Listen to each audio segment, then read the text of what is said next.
예수님께서 하나님 우편에 계신다는 것을 사도신경에 첨부되었고, 예수 그리스도께서 하나님 우편에 계신 이유는 목적을 이루기 위해서 하나님 우편에 계시는데, 그 예수님은 오늘 본문에도 말씀하고 있는 것처럼 교회의 머리로서 성부 하나님께서는 예수 그리스도를 통하여 만물을 통치해 가신 줄로 믿습니다. 그러니까 성부께서는 교회의 머리를 통하여 만물을 통치해 가시는데, 그분이 바로 예수 그리스도라는 것입니다. 그러니까 교회는 그의 몸이고 그리스도는 교회의 머리가 되신 줄로 믿습니다. 그러니까 교회의 머리가 된다는 것은, 하나님이 우리를 통치해 간다는 것은 이거 쉬운 문제가 아니거든요. 이걸 진실로 알았을 때 하이델베르그 교리문답이 있는데, 그 1번이 뭐냐면은, 인간이 사나 죽으나 진정한 위로가 어디에 있는가? 인간의 진정한 그 위로가 어디에 있는가? 죽은 자를 살리신 예수 그리스도 안에 있다고 그러거든요. 그러니까 우리가 계속 제 설교 중에도 반복되지만, 예수님이 내 존재를 통치해 간다는 거예요. 그러니까 우리의 삶이 어떤 환경에 있든 어떤 조건에 있든 하나님이 내 존재를 다스려 가시고 통치해 간다는 이 믿음. 그러니까 우리에게 고난, 환난, 어떤 고난이 있다 할지라도, 어떤 일이 있다 할지라도 주님의 통치 안에 우리가 있는 줄로 믿습니다. 그때 우리는 낙심하지 않을 수 있고, 또 궁극적으로 모든 것이 협력하여 선을 이룬다는 그 믿음이 우리 안에 격발되는 거죠. 1974년도에 경제학자로서는 최초로 행복에 대한 논문을 썼어요. 그분이 리처드 이스털이라는 사람입니다. 근데 그분이 연구 논문의 주제는 뭐냐면은, 소득이 일정 수준에 넘어가는 순간 행복감이 더 높아질까? 어떻겠어요? 높아지지 않는다는 거예요. 그러니까 소득이 일정 수준에 이제 이른 이후에, 지금 우리나라도 GNP 뭐 4만 달러입니까? 이렇게 해도 행복감이 그리 높아지지 않는 것처럼. 그러니까 이 리처드 이스터린이라는 이 교수가 논문을 발표한 게 뭐냐면은, 소득이 일정 수준에 넘어서면은 행복 지수가 같이 넘어갈 줄 알았는데 그렇지 않더라는 거예요. 그래서 이스터린의 역설이라는 그런 이제 단어가 생겼는데, 행복이라는 것을 어느 교수는 이렇게 정의를 하더라고. 내 기대감이 성취됐을 때 우리가 행복감을 누린다는 거예요. 저도 행복 연구에 대한 공부를 통신 과정으로 행복 연구를 다 들어가 봤는데, 보편적인 행복은 사랑하는 사람과 맛있는 걸 먹는 거라고 그래요. 기본적인 행복감이. 그리고 행복감을 또 다시 얘기하면은, 그 가치를 실현했을 때 우리가 행복한다 그래요. 행복이라는 것은 그 신명기 32장입니까? 그 처음 그 행복이라는 단어가 기록되어 있더라고. 그걸 내가 원문을 찾아보면 행복이라는 것은 바르게 걷다, 똑바로 살다, 이렇게 해석이 되거든요. 그러니까 내가 바르게 살면 행복하다는 거죠. 그리고 또 어떤 교수는 뭐라냐면은, 행복이라는 것은 나의 어떤 그 기대치가 성취되었을 때 행복하다는 거예요. 그러면 여러분들이 생각하기에 이 기대치는, 내가 기대한 이 기대치는 누가 정합니까? 내가 정한다, 내가. 자, 예를 들어 봅시다. 짜장을 먹기 위해서 몇 킬로 가서 먹는데요. 이제 독일에는 그런 게 없으니까. 그러면 자, 예를 들면은 여러분들이 오늘 이렇게 비가 이렇게 철철하잖아요. 그러면 부침개 생각나잖아요. 내가 오늘 점심을 먹을 때 내가 부침개를 먹어야 되겠다, 이 기대치를 누가 정한다고요? 내가 정한다는 거예요.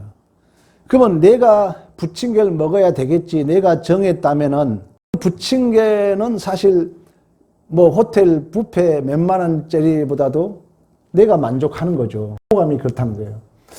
그러면서 뭐라냐면은, 행복이라는 것은 가장 중요한 것은 더 많은 것을 성취하는 것보다도 내가 바라는 것을 조절하는 데 있다. 방금 내가 얘기했잖아요. 내가 오늘 라면을 먹어야지 내가 기대를 했다면 라면 먹어 행복한 거예요. 뭐 어디 가서 몇만 원짜리 밥 안 먹더라도. 비가 오는데 내가 부침개 먹어야 되겠다. 내가 그 바라는 것을 조절하게 되면은 부침개 먹으면 뭐 무엇보다 맛있는 거죠. 그런 것처럼 행복은 더 많은 것을 성취하는 것보다 내가 바라는 것을 조절하는 데 있다. 이런 얘기를 하고, 두 번째는 뭐냐면은 이제 그 바라는 것보다도 어느 교수가 미국에서 강의를 하는데 어떤 분이 그러더래요. 교수님, 나는 남들이 갖지 못한 120%를 가졌습니다. 120%를 가졌습니다. 제가 아는 우리 교회를 좀 도왔던 분이라고 계세요. 근데 그분을 내가 만나면은, 목사님, 우리 사모도 알아. 나같이 복 받는 사람이 없다는 거예요. 하나님은 나같이 복을 준 사람이 없다는 거예요. 그러면서 만나면 그런 자랑을 해요. 그런 것처럼 행복은 내가 바라는 것보다도 내가 그 가진 것에 대한 감사.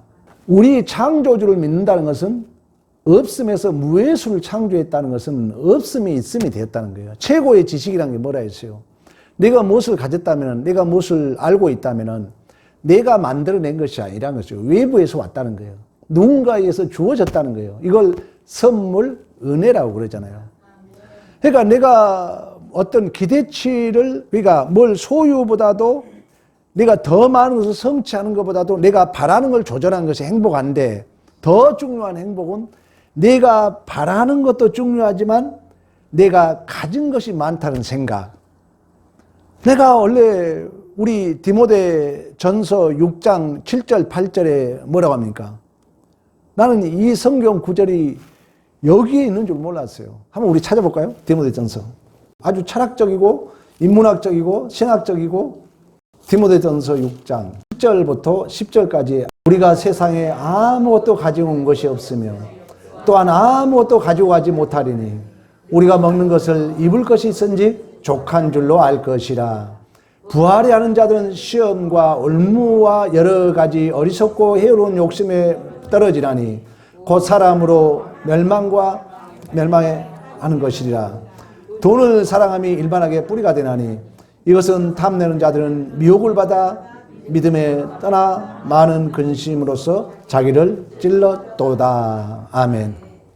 여러분, 이런 글이 있다. 난 7절을 보고요, 우리가 세상에 아무것도 가진 것이 없음에 또한 아무것도 가지고 가지 못하리니 우리가 먹을 것 입을 것 있음즉 족한 줄로 알 것이라. 나는 이 글을 읽고 깜짝 놀랐어요. 이런 글이 여기 있었다니. 성경을 봤지만 끌려와서 제 마음에 더 가까이 왔습니다. 그러니까 우리가 행복이라는 것은 내가 더 많은 걸 성취하는 것도 중요하지만 물론 성취함 속에서 우리의 행복이 온다는 거예요. 내가 기대치를 정하면 행복한 거예요. 내가 기대치를 라면 먹었으니까. 근데 이 기대치도 중요하지만 또 그 기대치를 조절하는 실력이 더 중요하다는 거예요. 근데 이 기대치를 조절하는 것보다 더 중요한 것은 나는 받은 게 많다는 거예요. 아무것도 우리 가진 거 없이 왔잖아요. 근데 우리나라가 세계로 비유해도 여러분 컴퓨터 있죠, 집 있죠, 자가용 있죠, 화장실 있죠. 거의 하이클래스 뭐 3%, 7%대 돼야 우리나라 국민의 소득이. 그렇게 우리가 잘 사는 거예요. 그렇다면 우리는 하나님 앞에 우리가 감사할 줄로 믿습니다. 감사해요, 감사. 우리 교회가 지금 감사가 엄청 많아졌어요. 그러니까 여러분 못 느끼세요? 행복 지수가 나도 높아진 감을 느끼고 있어요, 지금. 우리 성도들도 난 그러리라 믿습니다. 우리 교회 전체가 지금 감사 지수가 높아졌다니까요. 행복이라는 거죠. 그러면서 이제 세 번째는 뭘 하냐면은, 이제 어느 정도 이제 우리가 먹고 산다면은, 무엇을 내가 모르는 것을 깨달았을 때, 지금 제가 행복에 대한 얘기를 하고 있잖아요. 그러니까 어느 정도 이제 먹고 살았다면, 이런 이제 내가 몰랐던 것을 깨달았을 때, 우리 안에 진정한 행복이 있는 줄로 믿습니다. 그런 의미에서 본다면 여러분 매일같이 행복한 거죠. 매일 우리 사도 바울이 내가 날마다 새롭다고 말씀했던 것처럼 우리는 매일같이 하나님으로 인하여 새로운 것을 공급받잖아요. 물론 이제 이 새로움은 그 인문학에서는 낯설미라고 그래요. 그래서 불편하죠, 물론. 새로운 것이 들어온다는 건 불편해요. 그리고 새로운 것을 받아들이려면 옛것을 부인해야지. 옛것을 버려야 되잖아요. 그러다 보니 이게 갈등이 있는 거예요. 그럼 우리가 항상 이 새로운 것을 내가 깨닫는다는 거, 내가 몰랐다는 것을 아는 것 또한 진정한 우리가 누리는 행복인 줄로 믿습니다. 오늘 본문에도 이 하나님 우편에 예수님이 계신다는 것은 하나님이 우주 만물을 다 통치해 가시는데 예수님을 통하여 통치하신다는 거예요.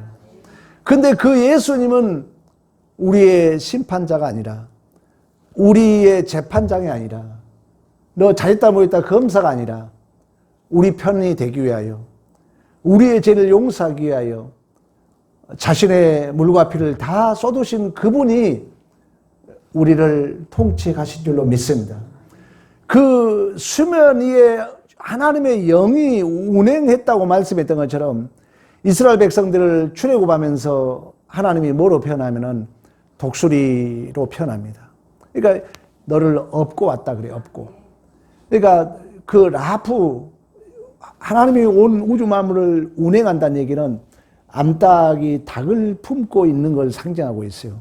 이처럼 하나님이 우리를 이 닭이 품은 것처럼 우리의 모든 존재와 인생을 간섭해 가시고 인도해 가신 줄로 믿습니다. 이 믿음이 있을 때 우리는 참다운 위로를 받을 수 있다는 거예요. 아무리 세상이 어렵고 또 세상이 죄가 관영하다 할지라도 역사의 주인은 하나님이신 줄로 믿습니다. 여러분들 이걸 경험해야 돼요. 하나님의 살아계심은. 그러면 신앙이 힘이 나고 또 신앙에 참다운 위로를 받을 수 있는 거거든요. 그러니까 예수님이 하나님의 우편에 계신다는 것은 지금도 우리 교회의 머리로 모든 우주 만물을 통치하실 뿐만 아니라 우리의 존재와 인생을 간섭하시고 다스려 가신 줄로 믿습니다. 이 믿음이 있을 때 우리는 진정한 위로, 참다운 삶의 안식을 누리게 된 줄로 믿습니다.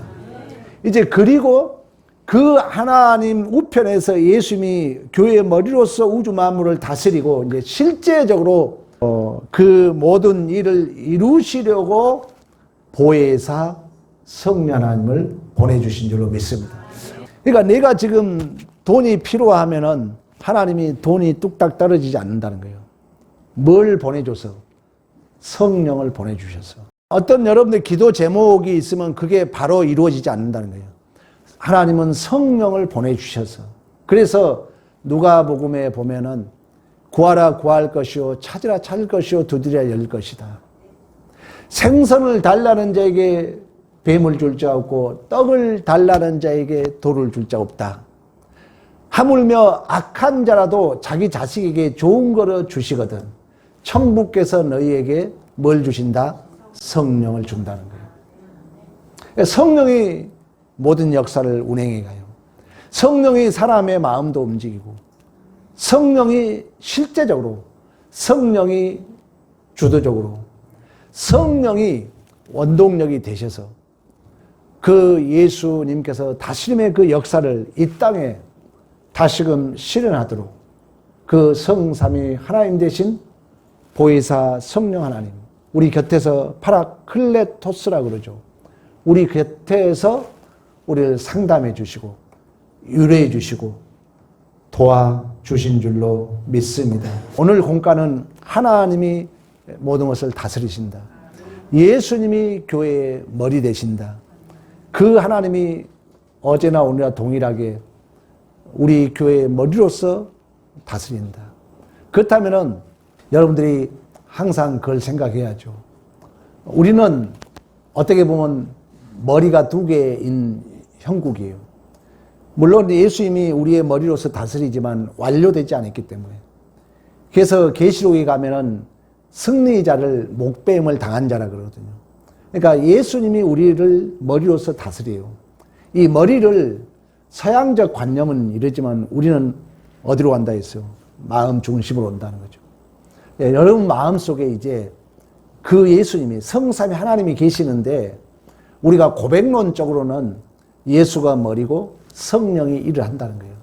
그래서 성령이 여러분들이 이제 어떤 일을 함에 있어서 성령의 도우심을 기대하고 성령을 의지하고 성령이 내 일에 앞서 일하도록 여러분이 좀 더디 가는 마음으로, 빨리 가면 안 보여요. 마음이 급하면 옆을 보지 못합니다. 이 기계 문명은 빨리빨리 기계적이고 자동으로 돌아갑니다. 이것이 우리가 기다리고 참고 견뎌야 할 우리의 삶의 가치를 빼앗아 가거든요. 그런 시대 속에 살아가면서 여러분들이 좀 더디 가는 마음으로 내 안에 지금도 역사하신 성령을 의지하여서 내 존재와 인생을 실제적으로 다스리시고 통치해 가신 그 하나님을 만나시고 확인하는 믿음의 승리가 있기를 간절히 축원합니다.